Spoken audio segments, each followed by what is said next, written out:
오늘 저기 구장할 사람이죠? 예. 신명기 9장.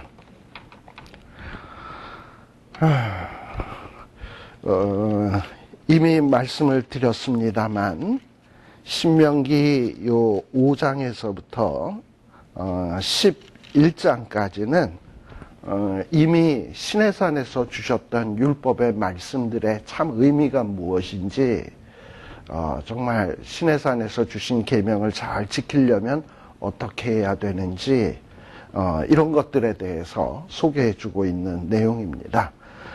그 중에 이 9장도 역시 이 하나님의 계명, 이 시내산에서 나온 그 계명을 잘 지키려면 어찌해야 되는가에 대한 내용을 설명해 주고 있는 것이 요 신명기 역시 또 9장입니다. 이 하나님의 계명을 잘 지키려면 머릿속에 항상 잊지 말아야 될 것이 있어요. 그게 뭐냐 하면 하나님이 내게 주신 은혜, 축복, 이런 거를 잘 기억하는 것이 굉장히 중요합니다. 사실 이 가나안 땅은 이스라엘 백성들이 자기 실력으로 얻을 수 있는 땅이냐? 절대 아닙니다. 이미 가데스 바네아 정탐꾼들이 가서 이렇게 정탐할 때 가서 보고서는 어떤 결론을 내렸습니까? 그곳은 아주 강대한 사람들이 있고 그곳에 있는 성은 하늘에 닿았다. 우리는 절대 그 땅 얻지 못한다, 죽는다 라고 얘기하지 않았습니까? 그처럼 여기 9장에서 1절에 보게 되면 뭐라고 시작하느냐, 이전에 그 정탐꾼들이 막 불평하고 원망하고 그리고 가나안 땅 우리가 얻을 수 없다라고 했던 그 말을 딱 끄집어내 가지고 지금 모세가 말하고 있는 게 요 9장 1절이에요. 거기에 보면 이 가나안 땅은 어떤 땅이냐, 이스라엘 백성보다 강대한 나라들이다. 그리고 이 가나안에 있는 성읍들은 어떠냐? 크고 성벽은 하늘에 닿았다. 이게 말이 안 되잖아요. 그 암만 성이 높기로서니 하늘에 닿을 수 있겠습니까? 이 말은 누가 한 말이냐 하면 사실 가데스 바네아에서 정탐꾼들이 가서 보고서는 절대 우리가 그 땅 못 얻는다라는 것을 설득하기 위해서 과장해서 한 말이에요. 근데 그 과장해서 했던 말을 딱 다시금 모세가 끌고 와서 좀 약간 비꼬는 거지. 너희들이 과거에 그 가나안의 성벽은 막 하늘에 닿았다, 못 들어간다고 하지 않았느냐. 그 얘기를 하는 거예요. 또 2절에도 보게 되면 여기 아낙 자손이 나오는데, 아낙이라는 말은 원래 뭐냐면 목이 길다라는 말이에요. 그러니까 키가 큰 족속을 아낙 자손이라고 얘기를 해요. 그러면서 이 아낙 자손은 그렇게 키가 크고 강하니까 어떻게 우리가 그것을 이길 수 있느냐라고 이 정탐꾼들이 과거에 정탐하고 돌아와서 아주 이 부정적인 보고를 했잖아요. 네. 자, 근데 여기에 대해서 하나님은 모세를 통해서 뭐라고 말하시느냐? 거기에 보면 3절, 하나님께서 맹렬한 불과 같이 내 앞에 나아가신즉 여호와께서 그들을 파하시겠다. 자, 가나안 땅은 강대한 나라들로 되어 있는 곳이고 성읍들은 크고 성벽은 하늘에 닿았고 아낙 자손들은 키가 크고 뭐 이거 따져보아도 절대 이 가나안 땅을 점령할 수 없죠. 이런 이유에서. 그런데 어떻게 이기느냐? 3절에 보면 여호와께서 맹렬한 불과 같이 이스라엘 앞에 나아가신즉, 그리고 하나님이 그들을 파하신즉, 그래서 이 가나안 족속들이 이스라엘 백성들 앞에 엎드려지게 하신다. 즉 무슨 얘기냐? 하나님께서 아무리 그 가나안 족속이 강해도 하나님이 얻게 해 주실 것이다 라는 거예요. 근데 여기서 또 하나 또 보게 되면 4절에 보게 되면, 자, 그런데 이스라엘 백성들이 이렇게 가나안을 점령한 뒤에 자기 마음속에 말하기를, 우리가 이렇게 가나안 땅을 점령한 것은 우리가 의롭고 저 가나안 사람들은 악해서 그런가 보다, 이렇게 생각하기 쉬운데 그러지 말라는 거지. 거기 보면 의로움으로 인해서 가나안 땅에 들어간 것이 아니고, 이 가나안 땅이 망한 이유는 가나안 땅 민족들이 악했기 때문에 하나님이 쫓아내신다. 그러니까 가나안 땅 얻는 것은 우리의 의로움이 아니라 이 가나안 족속이 악했기 때문에. 자, 그런데 가나안 족속이 악했기 때문에 망했다라는 얘기는 또 이스라엘 백성들에겐 어떤 얘기도 되느냐 하면 이스라엘 백성 역시 악하면 하나님이 망하게 하실 수 있다라는 거예요. 자, 그래서 5절에도 보게 되면 너희가 그 땅을 얻으면 너희의 의로움인도 인함이 아니요 마음이 정직함을 인함도 아니요 이 민족들이 악함을 인해서 이 하나님이 가나안을 정복하게 이 가나안 족속들을 내어 쫓으신 것이다라고 이야기를 하고 있습니다. 자, 그러니 이스라엘 백성도 악하면 얼마든지 쫓겨날 수 있다. 자, 그러니까 가나안 땅을 점령한 이유 첫 번째는 뭐냐? 가나안 족속이 악했기 때문에 하나님이 심판했기 때문에 이긴 것이지 의로움 때문이 아니라는 거. 또 6절에 보면 또 다른 이유가 나타나는데 이스라엘 백성들이 5절 끝에 보면 이 가나안 땅을 얻게 된 이유는 뭐냐? 아브라함과 이삭과 야곱에게 하신 맹세를 이루게 하기 위해서다라는 거예요. 그러니까 가나안 땅을 얻었을 때 이스라엘 백성들이 늘 생각해야 될 것은 뭐냐면 우리의 의로움이나 정직함 때문이 아니라 가나안 족속의 악해서 하나님이 쫓아내신 것이고 또 우리가 가나안 땅 얻은 것은 무엇 때문이냐? 하나님께서 아브라함과 이삭과 야곱에게 하신 약속을 이루기 위해서구나 라는 거를 머릿속에 기억을 꼭 해야 돼요. 그럴 때 하나님의 계명을 잘 지킬 수가 있어요. 이걸 오늘날 식으로 얘기하면 역시 마찬가지예요.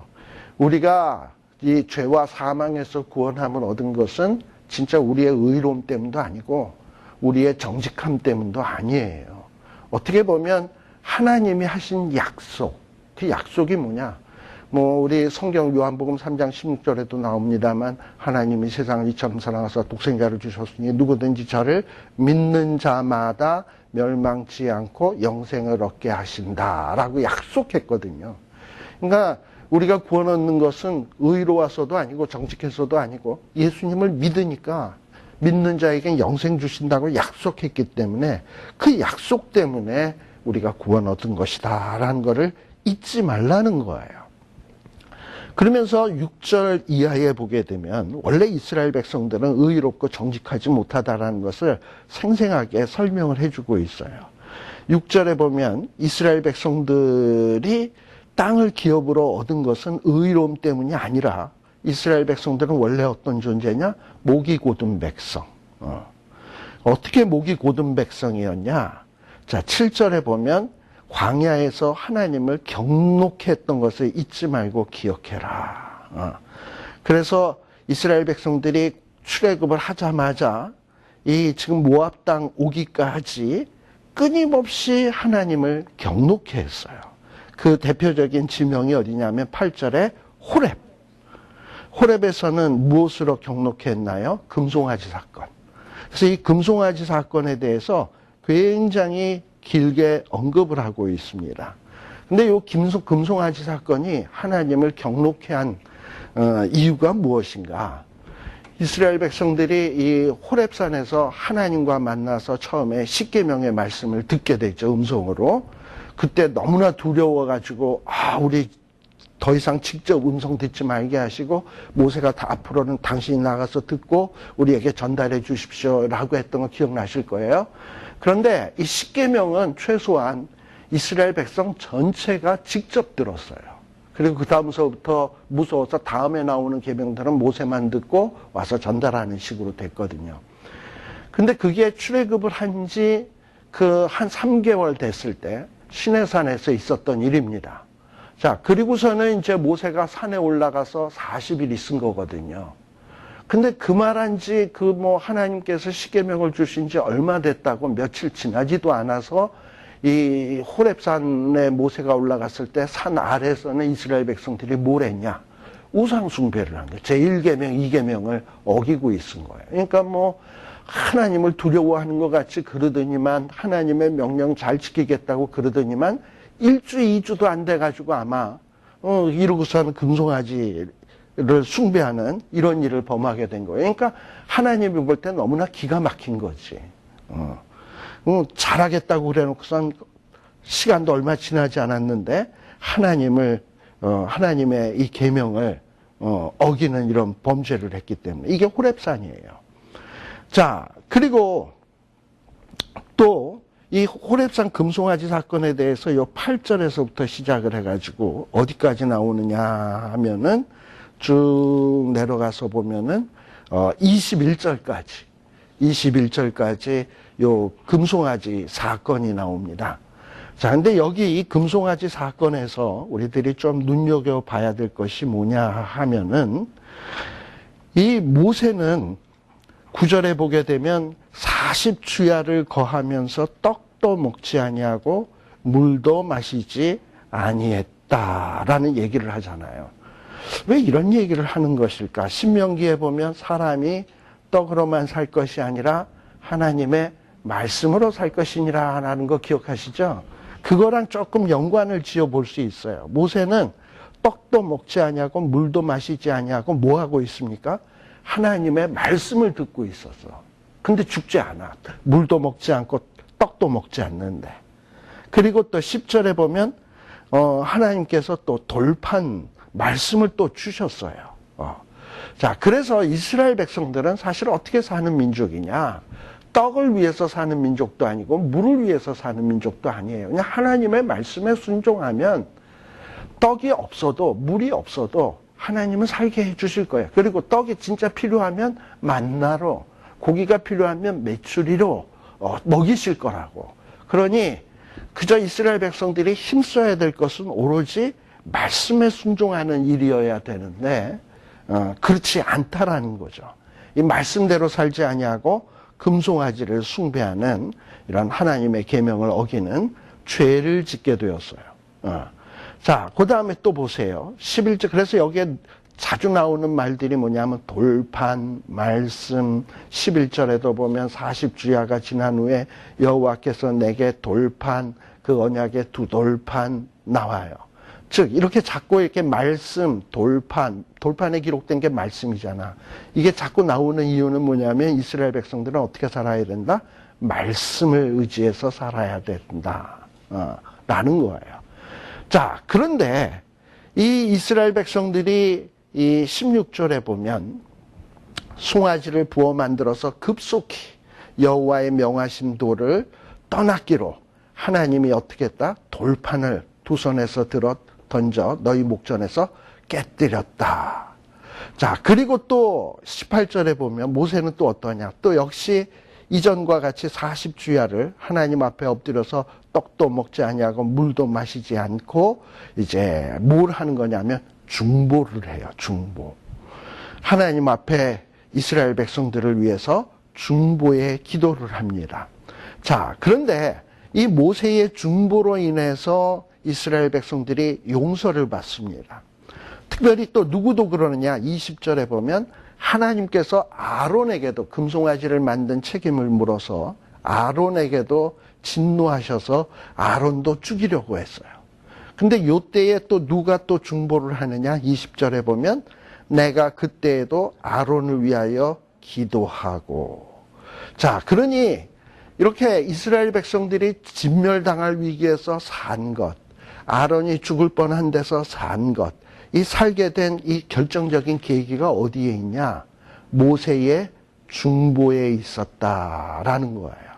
또 쭉 넘어가서 25절에도 보게 되면 하나님께서 이스라엘 백성들을 멸하겠다고 하셨는데 여전히 모세가 40주야를 여호와께 엎드리고 여호와께 간구하여 가로되 이러면서 하나님 앞에 중보했어요. 그러니까 이스라엘 백성들이 이 가나안 땅에 들어가게 된 결정적인 원인이 어디 있는가? 이 9장을 좀 중요한 내용만 이렇게 좀 살펴보면 가나안 땅에 들어갈 수 있었던 건 이스라엘 백성들의 의로움도 아니고 정직함도 아니고 첫 번째 이유는 뭐냐면 가나안 땅에 사는 사람들이 너무나 악했기 때문에 하나님이 처벌하시고 들어가게 해주신 것이고 또 두 번째는 이유가 뭐냐면 하나님이 아브라함과 이삭과 야곱에게 했던 약속을 지키기 위해서 들어간 것이지 정직함이나 의로움 때문이 아니에요. 그리고 만일에 가나안 땅에 들어가려면 광야 생활 중에 죽었으면 못 가지 뭐. 죽었는데 어떻게 가. 그런데 멸절당했으면 가나안 땅에 들어갈 수도 없는 것인데 이스라엘 백성들이 멸절 안 당한 이유는 또 무엇인가? 뭐 이스라엘 백성들의 의로움이나 정직함 때문에 멸절 안 당한 것인가? 아니에요. 그것도 뭐냐면 모세의 중보. 그리고 모세의 중보의 기도의 내용에도 보게 되면 9장 25절서부터 모세가 하나님 앞에 중보한 내용이 있죠. 그게 뭐냐면 이전에 출애굽기에서도 이건 공부한 내용인데 26절에 보면 아니 하나님이 애굽 땅에서 아주 그냥 그 큰 위험 그리고 강한 손으로 이스라엘 백성들을 인도해내서 광야까지 데리고 나와서 광야에서 죽이면 그 애굽에서 행하신 큰 위험 강한 손은 도대체 뭐가 되는 거냐라고 얘기를 하고 있고요. 또 이렇게 하나님이 이스라엘 백성들을 이 광야에서 죽이면 하나님은 일찍이 아브라함과 이삭과 야곱에게 약속하시기를 이 땅에 이스라엘 민족을 하늘의 별처럼 땅의 티끌처럼 많게 해주시겠다고 했는데 하나님 아브라함과 이삭 야곱을 야곱과 했던 약속을 어기는 거냐? 아브라함과 이삭과 야곱에게 했던 약속을 생각해라.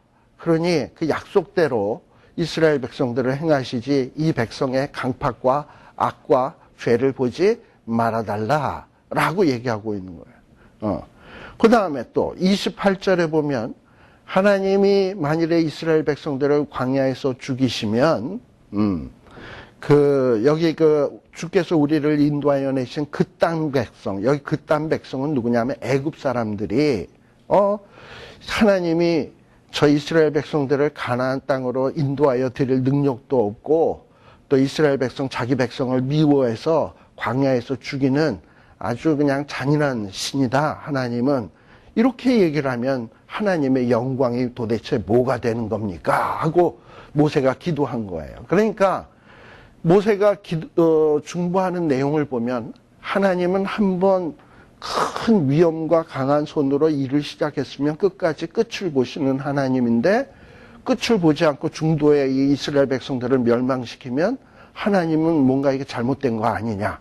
두 번째는 하나님이 아브라함, 이삭, 야곱과 약속을 했으면 약속한 대로 지키셔야지 안 지키면 하나님은 불신실한 분이 되는 것 아니냐.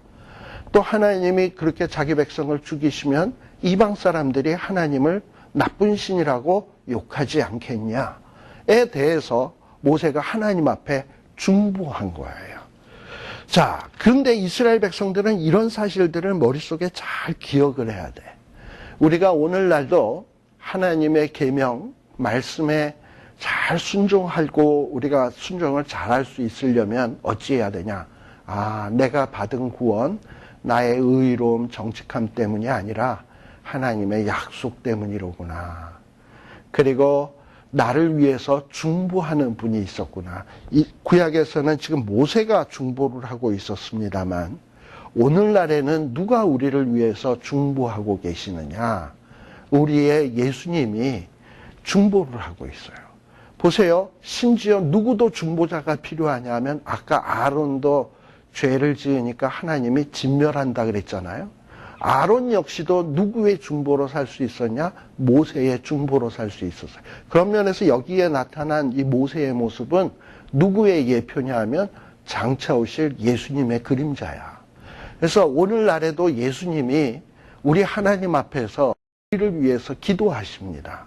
아까 떡도 먹지 아니하고 물도 마시지 아니하고 모세가 기도한 것처럼 예수님께서 하나님 우편에서 우리를 위해서 기도하기를 저기 LA에 사는 누구누구들 저자들 다 의롭지도 못하고 정직하지도 못하고 그냥 법대로 하면 다 죽어마땅한 놈들인데 하나님 저들을 불쌍히 여기세요. 하나님이 정말 믿음으로 구원 얻겠다고 약속하시지 않았습니까? 믿는 자에게 영생 주시겠다고 약속하지 않으셨습니까? 그러니 그 약속을 기억하시고 저들의 죄와 허물은 보지 마시고 저들을 용서하여 주옵소서. 그리고 하나님 아브라함과 이삭과 야곱에게 약속하시기를 믿음의 후손들을 하늘의 별처럼 땅의 모래알처럼 많게 해주신다고 약속하지 않았습니까? 그러니 그 약속대로 저자들이 의롭지 않고 정직하지 않지만 저자들에게 저 후손의 축복도 주십시오.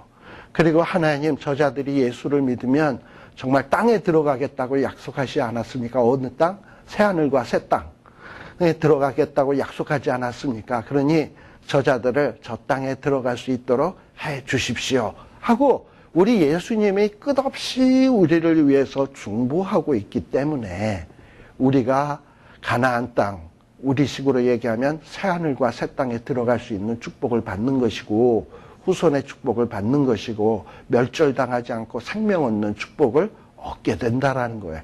그러니까 이 사실에 대해서 우리가 잘 알고 있는 사실이지만 늘 마음속에 또 생각하고 또 생각하면 야, 내가 이런 엄청난 구원을 받았는데 내가 이렇게 막 살아서는 안 되지. 하나님의 말씀대로 살아야지. 하나님 사랑하면서 살아야지.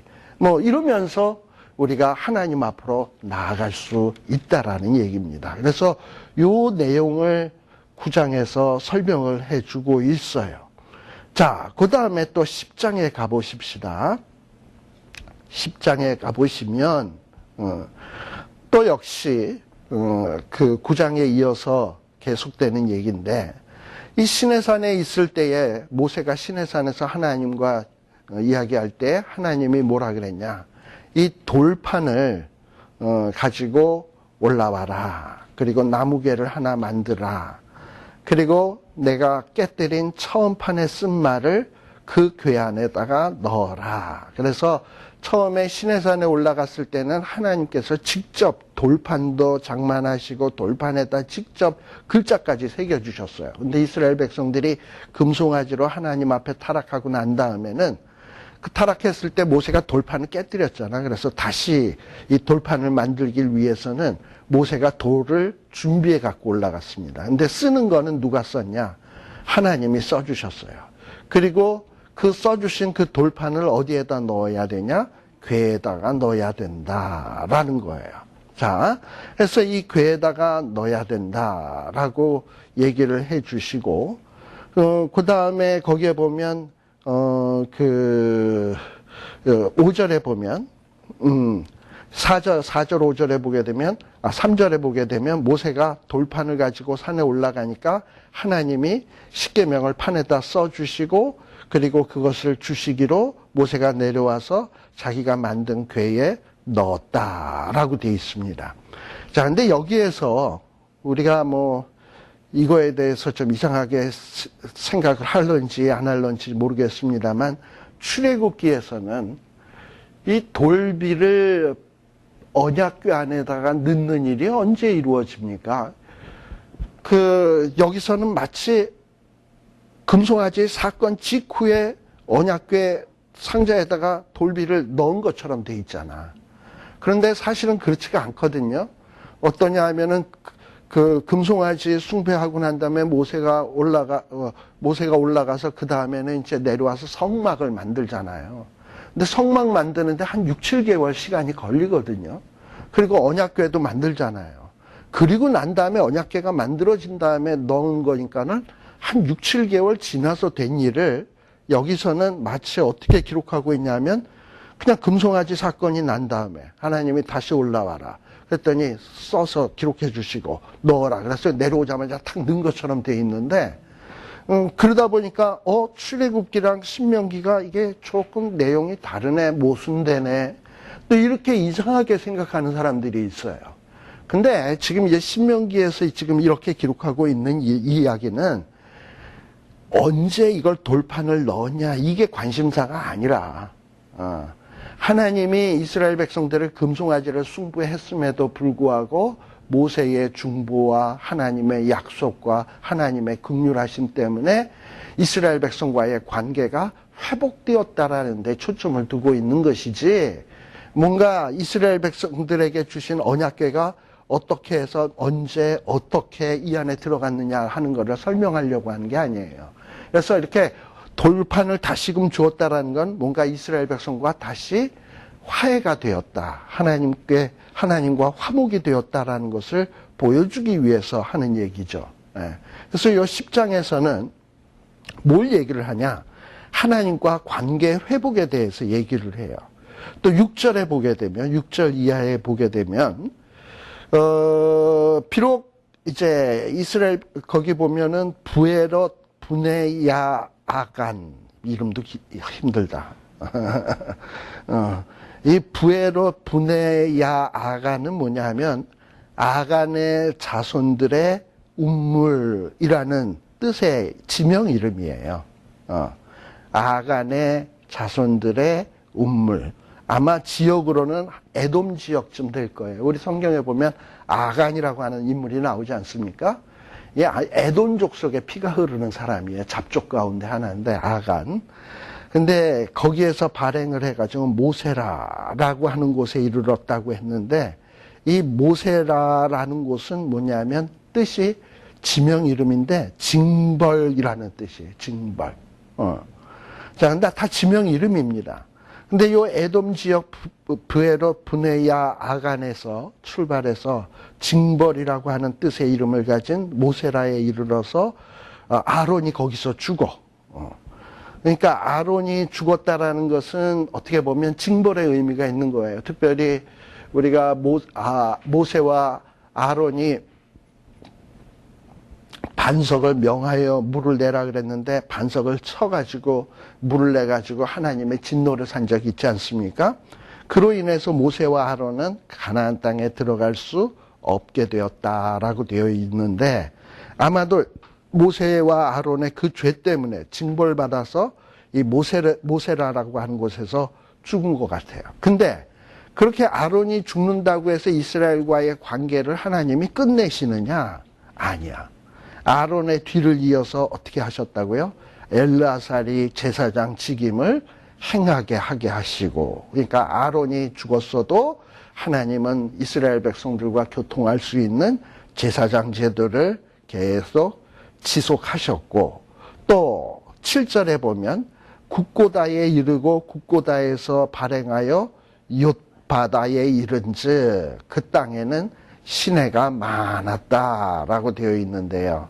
여기 이 10장에 나오는 요 지명 이름들도 다 나름대로 뜻이 있어요. 그 6절 지금 우리 하고 있죠. 여기 욤바다라는 뜻은 상쾌함이라는 뜻이에요. 그러니까는 욤바다라는 지역이 상쾌함이라는 뜻을 가진 지명인데 왜 그럴까 생각을 해보세요. 7절 끝에 보면 그 땅에는 뭐가 많다? 시내가 많았다. 맨날 광야만 이렇게 다니던 사람들이 물도 없던 곳으로 가다가 욤바다에 이르러서 시내가 많았다. 즉 무슨 얘기냐?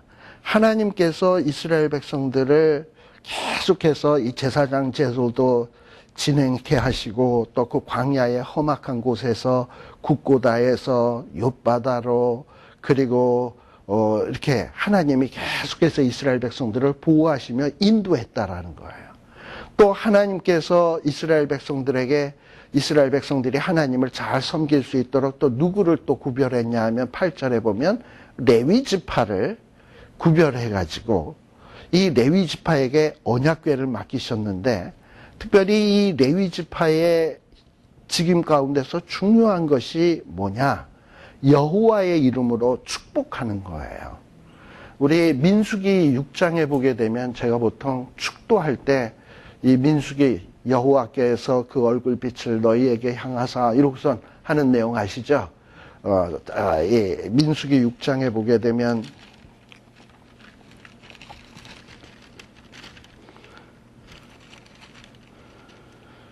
보면은 여호와는 내게 복을 주시고 너를 지키시기를 원하며 여호와는 그 얼굴로 내게 비추사 은혜 베푸시기를 원하며 여호와는 그 얼굴을 내게로 향하여 드사 평강 주시기를 원하노라.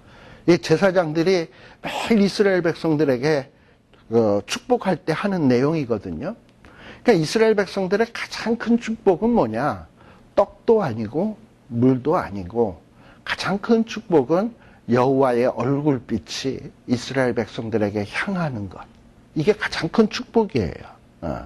자, 그런데 이스라엘 백성들은 우리 아까 9장에서부터 쭉 보게 되면 원래 어떤 백성이다? 목이 곧은 백성, 또 정직하지도 않고 의롭지도 않고, 그럼에도 불구하고 하나님께서는 이스라엘 백성들에게 어떻게 하신다? 함께 하시겠다. 특별히 제사장들로 하여금 여호와의 얼굴빛이 너희에게 향하게 하시기를 원하노라. 여호와께서 너에게 평강 주시기를 원하노라. 이러면서 제사장들에게 그렇게 축복하라고 시키셨어.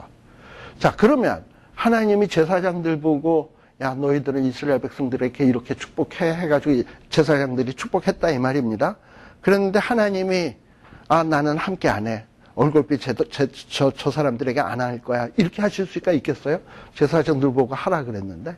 그러니까 하나님은 이스라엘 백성들이 의롭지 않아도, 정직하지 않아도 하나님의 약속 때문에, 하나님이 아론 제사장들을 통해서 그 축복한 그 약속, 축복 때문에라도 하나님은 우리와 함께 하신다고. 그 얼굴빛을 우리에게 향하게 하신다고. 자, 그러기 때문에 우리 하나님께서는, 우리는 어찌해야 되느냐? 12절에 보면 이스라엘아, 내 하나님 여호와께서 내게 요구하는 것이 무엇이냐? 라고 얘기해요. 지금까지 얘기는 다 뭐였습니까? 우리가 의롭지도 못하고 정직하지도 못하고 땅 주시고 회복시키시고 은혜 주시고 함께 해주시고, 이거를 잘 너희들이 깨닫고 있다면 하나님이 도대체 이렇게 은혜를 베푸시는 이유가 뭐겠냐? 너희에게 도대체 요구하는 게 뭐겠냐? 하고 묻고 있는 거예요. 뭡니까? 이렇게 하나님이 우리를 향하여 이렇게 은혜 베푸시고 땅 주시고 이런 축복을 해 주신다면 우리는 어찌해야 되냐? 하나님을 경외하며 모든 도를 행하고 그를 사랑하며 마음을 다하고 성품을 다하여 내 하나님 여호와를 섬기고. 자, 그러니 우리가 하나님을 섬길 때 내가 하나님을 섬겨야지, 경외해야지, 하나님의 도를 행해야지, 하나님 사랑해야지, 이렇게 결심한다고 이게 되어지는 일이 아니고, 그 결심 이전에 뭘 기억해야 되냐? 나는 정직하지 못했었는데, 의롭지 못했는데, 가나안 땅에 들어갈 자격도 없는데, 나는 목이 곧은 백성이었는데 하나님이 은혜와 사랑과 긍휼과 그분의 신실하심으로 내가 이 자리에 이르게 되었구나. 또 내가 이 자리에 이르게 된 데는 모세가 중보했던 것처럼 예수님의 중보가 있었기에 내가 지금 이 자리에 있게 되었구나 라는 사실을 분명하게 확실하게 내 마음속에 깨닫고 있다면, 그리고 그것을 마음에 새기고 있다면, 내가 이러니 하나님을 경외하지 않을 수가 없지, 하나님의 도를 행해야지, 하나님을 사랑해야지, 이런 마음이 생겨나게 되는 거예요. 자, 그 다음에 13절에 보게 되면 또 이렇게 하나님이 이미 내게 주신 은혜만으로도 나는 하나님을 사랑하고 하나님을 잘 섬겨야 되는데, 또 그것뿐만이 아니라 13절에 보면 이 계명을 지키고 하나님을 사랑하고 하나님을 마음을 다하고 성품을 다하여 여호와를 섬기는 일은 하나님을 위해서 하는 일이 아니라 13절에 보면 뭐라고 돼 있냐? 내 행복을 위해서 내게 명하는 여호와의 명령과 규례를 지킬 것이 아니냐. 그러니까 우리가 계명을 지켜야 되는 이유는 하나님의 은혜 때문, 물론 은혜 때문이고요. 또 하나의 이유가 있다면 내 행복을 위해서라도 우리가 계명을 지켜야 되는 거야.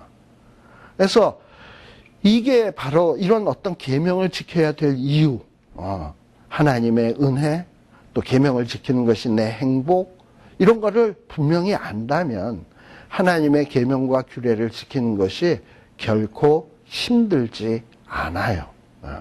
그런데 이런 것이 없이 그냥 계명을 지켜야지, 섬기며 살아야지, 이러면은 굴레가 되고 멍해가 돼버려.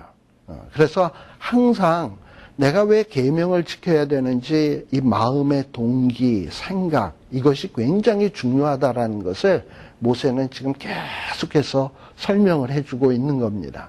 자, 그래서 16절에 보면 중요한 얘기를 하나 하는데, 마음의 할례를 행해라. 자, 할례에 대해서는 제가 여러 번 얘기를 해서 아마 다 알고 있을 거예요. 할례가 뭐였습니까? 후손이 번성하는 것은 인간의 생식의 방법으로 되는 것이 아니다라는 것을 표현하기 위해서 생식기의 일부를 잘라낸다 그랬죠. 그러니까 하나님의 약속의 성취는 어떤 인간의 방법으로 되어지는 것이 아니라 하나님의 약속에 근거해서 이루어지는 거다. 그리고 하나님이 약속하셨으면 후손 번성하는 건 아무리 인간의 생식기를 잘라낸다 하더라도 이루어질 수 있습니다라는 믿음의 표현이에요. 그리고 이 할례는 또 뭐냐?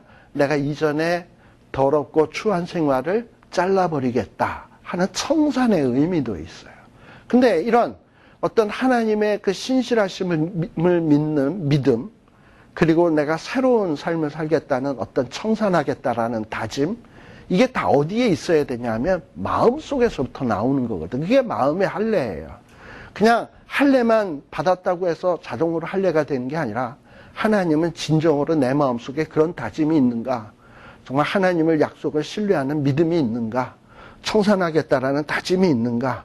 그리고 이제부터는 은혜를 생각하고 하나님의 은혜를 생각하고 또 율법을 행하는 것이 정말 내 행복을 위한 것이라는 것을 알고 이전처럼 목을 곧게 하고 그야말로 하나님의 말씀을 어기며 살던 그런 삶을 사는 게 아니라 정말 하나님 앞에 순종하고자 하는 이런 마음이 있는가?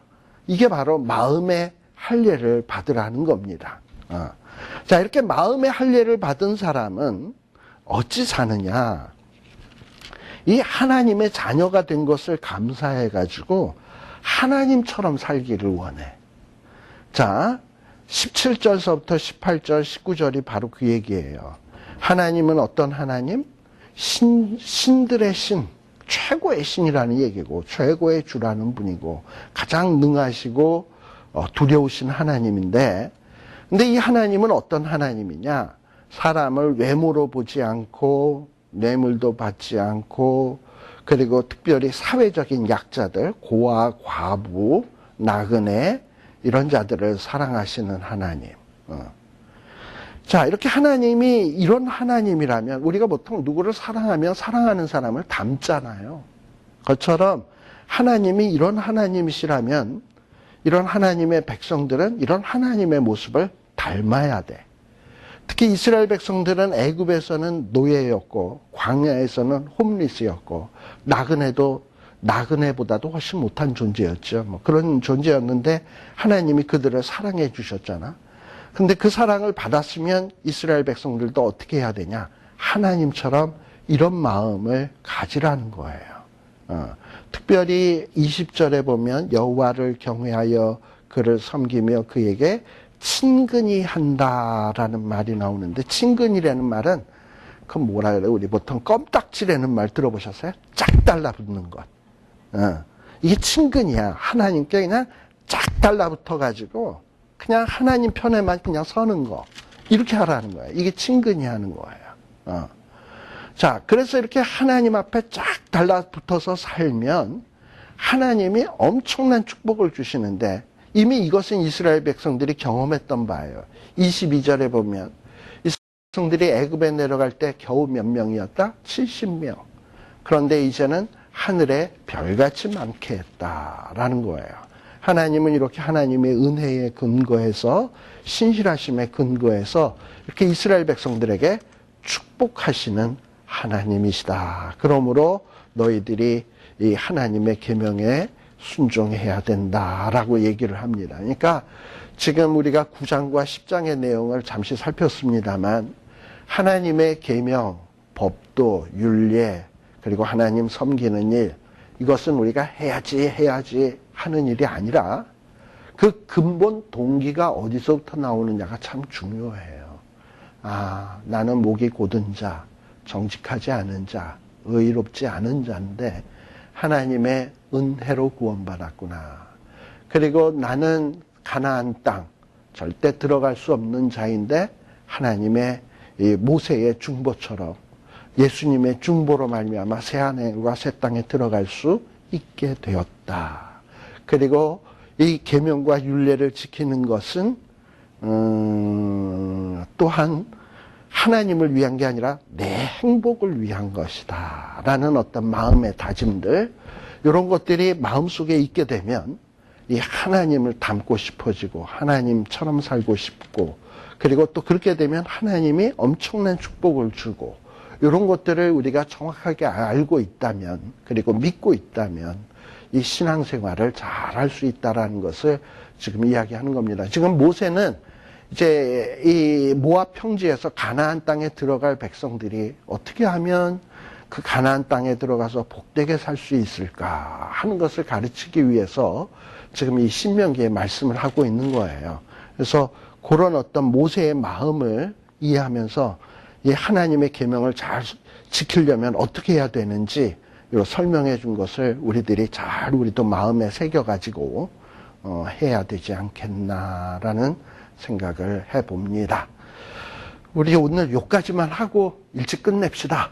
네, 죄송합니다.